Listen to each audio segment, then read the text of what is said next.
My name is Alex Morgan, and the story I'm about to share is a real-life experience that still sends shivers down my spine. It happened a year ago when I moved into a century-old house in a small town called Greenwood. I had just landed a new job and needed a place to stay, and this house seemed perfect, charming, affordable, and full of character. Little did I know, it was also full of something else. I moved in on a bright Saturday morning.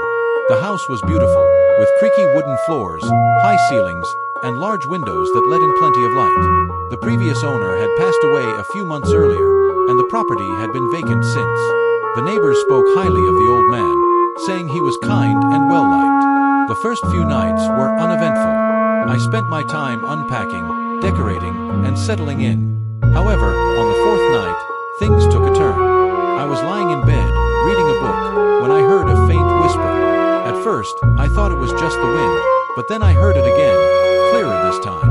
It sounded like a woman's voice, soft and mournful. I got up and walked around the house, checking the windows and doors.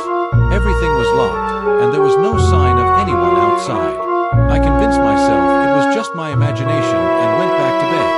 The following night, the whispering returned, this time accompanied by soft footsteps.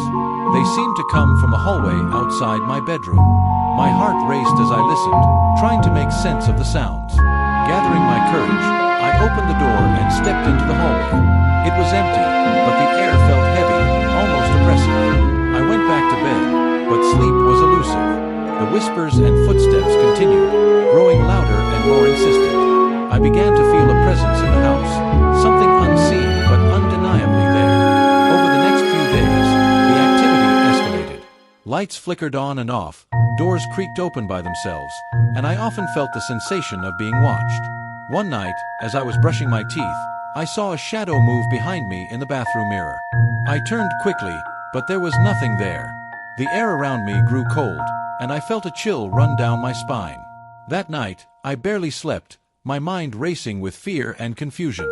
I decided to do some research on the house's history. What I found was both fascinating and terrifying. In the early 1900s, a young woman named Elizabeth had lived there with her husband. Tragically, she had died under mysterious circumstances, and rumors of her ghost haunting the house had persisted ever since. Armed with this knowledge, I decided to try and communicate with her. One evening, I sat in the living room with a candle and quietly spoke, addressing Elizabeth.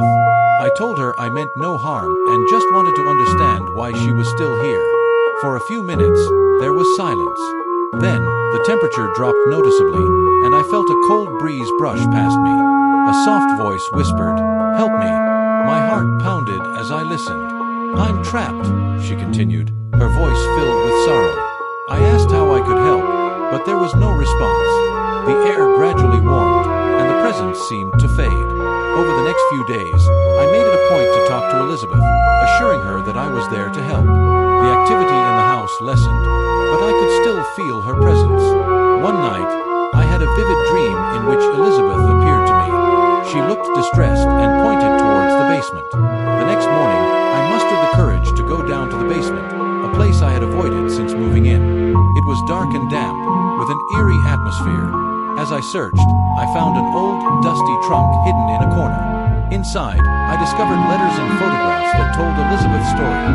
Her love for her husband, her tragic death, and her longing for peace. I took the letters and photographs to a local historian, who helped me piece together her story.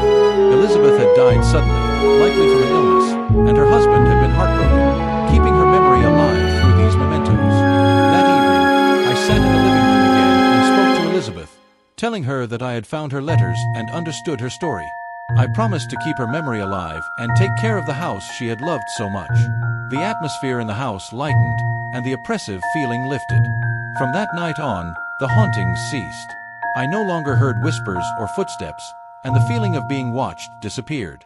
I believe Elizabeth found the peace she needed, knowing that her story was understood and remembered. I still live in Greenwood House, and I often think of Elizabeth. I feel a sense of connection to her, a bond formed through our shared experience. If you ever find yourself in an old, historic home, listen to its whispers. Sometimes, the past lingers, and all it takes is understanding and compassion to bring peace.